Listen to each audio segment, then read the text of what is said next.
Real estate రంగంలో 36 సంవత్సరాల అనుభవం కలిగిన ఎన్ఎస్ఆర్ డెవలపర్స్ వారి భోగి శుభాకాంక్షలు. మీ నల్లమల్లి శ్రీనివాసరావు.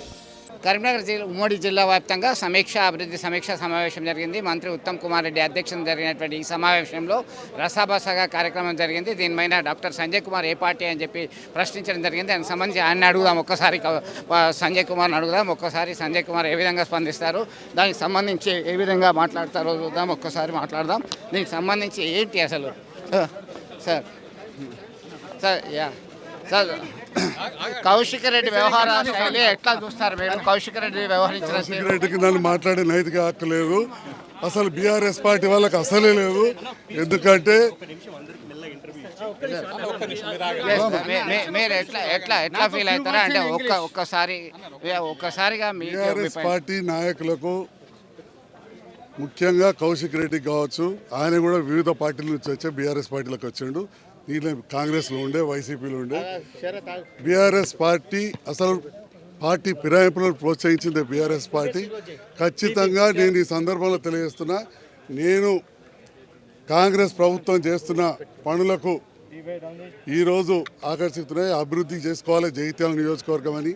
అదేవిధంగా ఈ కొత్త పథకాలు ఏవైతే ఇస్తున్నారో, రేషన్ కార్డులు కావచ్చు, ఇండ్లు కావచ్చు, నిరుపేద కూలీలకు 12,000 రూపాయలు ఇవ్వడమే కావచ్చు, రైతు భరోసా కావచ్చు, ఇవన్నీ కూడా సక్సెస్ఫుల్గా ఈ ప్రభుత్వంలో జరుగుతాయని చెప్పి నేను భావిస్తూ ఇంకా ఎన్నో కార్యక్రమాలు చేస్తూ ఉన్నారు.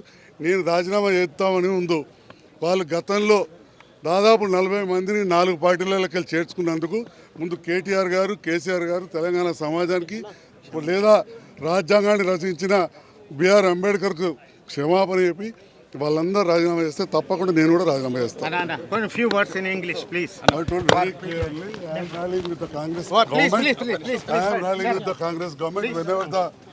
Party starts their membership. I am going to take the Congress party membership also. Yes, మొత్తం మీద పాడి కౌశిక్ రెడ్డి వ్యవహార శైలి పైన డాక్టర్ సంజయ్ కుమార్ జగిత్యాల ఎమ్మెల్యే స్పందించడం జరిగింది. దీనికి సంబంధించి నేను ఒక్కనే కాదు, మిగతా వాళ్ళందరూ కూడా చేస్తారా, కేవలం అభివృద్ధి సంక్షేమం కోసం జగిత్యాల నియోజకవర్గ అభివృద్ధి కోసమే పార్టీ ఫిరాయించాను. ఖచ్చితంగా కాంగ్రెస్ పార్టీ సభ్యత్వం సైతం తీసుకుంటాను, నేను కాంగ్రెస్ పార్టీలోనే కొనసాగుతున్నాను అని చెప్పేసి ఆయన స్పష్టం చేయడం జరిగింది. జగిత్యాల ప్రజల కోసం మాత్రమే నేను పార్టీని మారాను, కండువా మార్చానని చెప్పి ఆయన కుండబద్దలు కొట్టడం జరిగింది. విడుదల సుమంత్తో కలిసి చంద్రశేఖర్, RTV, కరీంనగర్ నుండి. మరిన్ని వీడియోస్ కోసం ఛానల్ ని సబ్స్క్రైబ్ చేయండి. లేటెస్ట్ అప్డేట్స్ కోసం వాట్సాప్ ఛానల్ ని ఫాలో అవ్వండి. ఆ లింక్ డిస్క్రిప్షన్ లో ఉంది.